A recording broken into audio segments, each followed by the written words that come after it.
پیارے بچوں، آج ہم ایک کہانی سنیں گے۔ کہانی ہے کسان اور شیر کی۔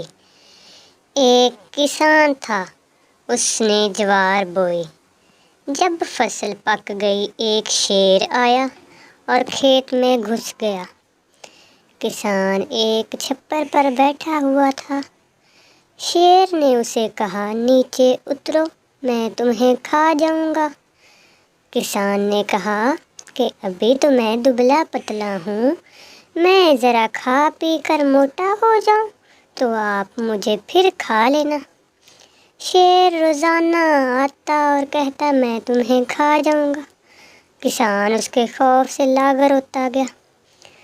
اس کی بیوی نے اس سے دریافت کیا کہ خوب کھا پی لیتے ہو مگر دبلے ہوتے جا رہے ہو۔ کسان نے کہا کہ ایک شیر روزانہ آتا ہے، مجھے ڈراتا ہے کہ میں تمہیں کھا جاؤں گا، میں اس لیے دبلا پتلا ہوتا جا رہا ہوں۔ کسی نہ کسی دن شیر مجھے کھا ہی جائے گا۔ بیوی نے پوچھا، شیر کس وقت آتا ہے؟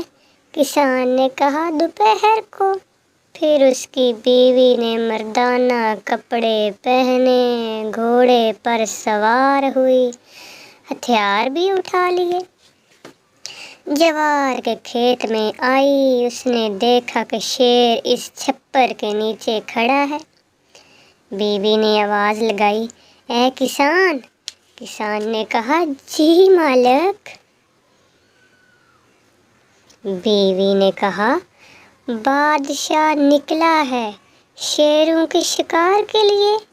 تم نے آس پاس شیروں کے پاؤں کے نشان دیکھے ہیں، پچھلے سال کے یا اس سے بھی پہلے کے؟ کسان نے شیر سے پوچھا، اب بتاؤ کیا کروں، تمہارے بارے میں بتا دوں یا نہ بتاؤں؟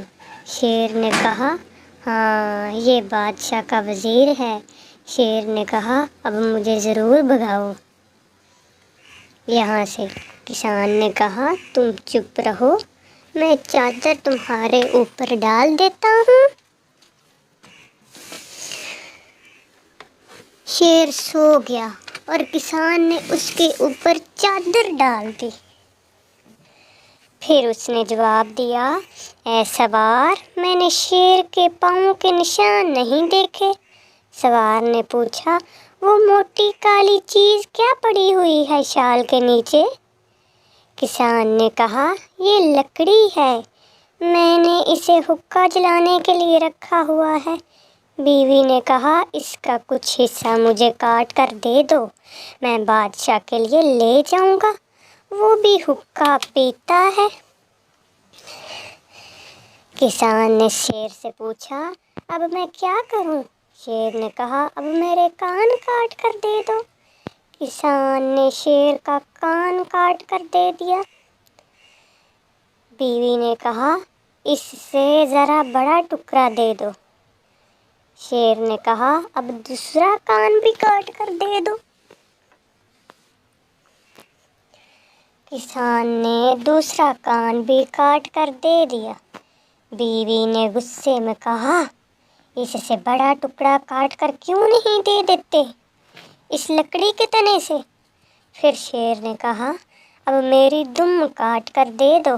دم بھی کاٹ کر دے دی۔ اوہو! بیوی نے کہا، تم تھوڑا سا کاٹتے ہو، تم چھوڑو میں خود کاٹ لوں گا۔ یہ سنتے ہی شیر بھاگ کھڑا ہوا۔ بھاگتے بھاگتے سامنے سے ایک گیدڑ آیا۔ اس نے شیر سے پوچھا، تمہارے کان بھی کٹے ہوئے ہیں اور دم بھی، خون بہہ رہا ہے اور تم بھاگ رہے ہو، یہ تمہیں کیا ہو گیا ہے؟ شیر نے کہا کہ بادشاہ کی فوج نے مجھ پر حملہ کر دیا ہے، میرے کان کاٹ دیے ہیں اور دم بھی کاٹ لی ہے، بس خدا نے کسی طرح میری جان بچائی ہے۔ گیدڑ نے کہا، ارے بزدل، تجھ کو ایک عورت نے ڈرایا ہے، نہ بادشاہ ہے نہ فوج ہے، ایک عورت نے تمہارے کان بھی کاٹ ڈالے اور دم بھی۔ شیر نے کہا میں نے اپنی آنکھوں سے فوج اور وزیر دیکھا ہے۔ گیدڑ نے کہا یہ عورت تھی، آؤ میں تمہیں دکھاؤں۔ شیر نے کہا تمہارے ساتھ چلتا ہوں، ایک رسی تم اپنے گلے میں ڈالو اور اس کا ایک سرا میرے گلے میں بھی۔ پھر گیدڑ نے رسی اپنے گلے میں اور شیر کے گلے میں بھی ڈال دی اور دونوں ساتھ ساتھ چلنے لگے۔ سوار نے دیکھا کہ شیر کو گیدڑ کھینچتا ہوا لا رہا ہے۔ اس نے گیدڑ سے پوچھا کہ تم نے بادشاہ سے وعدہ کیا تھا کہ میں 14 شیر تمہارے پاس لاؤں گا، اب صرف ایک لے کر آئے ہو، وہ بھی کان کٹا۔ یہ سنتے ہی شیر بھاگ کھڑا ہوا اور گیدڑ کو گھسیٹتا چلا گیا۔ گیدڑ کا سر تن سے جدا ہو گیا، ٹانگیں بھی ٹوٹ گئیں اور مر گیا۔ شیر اپنے کٹے ہوئے کان اور دم کے بغیر بھاگا۔ کسان اور اس کی بیوی جوار کے کھیت میں خوشی خوشی رہنے لگے۔ تو بچوں، یہ تھی ہماری آج کی کہانی۔ کہانی کیسی لگی ہمیں ضرور بتائیں۔ چینل کو سبسکرائب کرنا اور شیئر کرنا مت بھولیں۔ شکریہ۔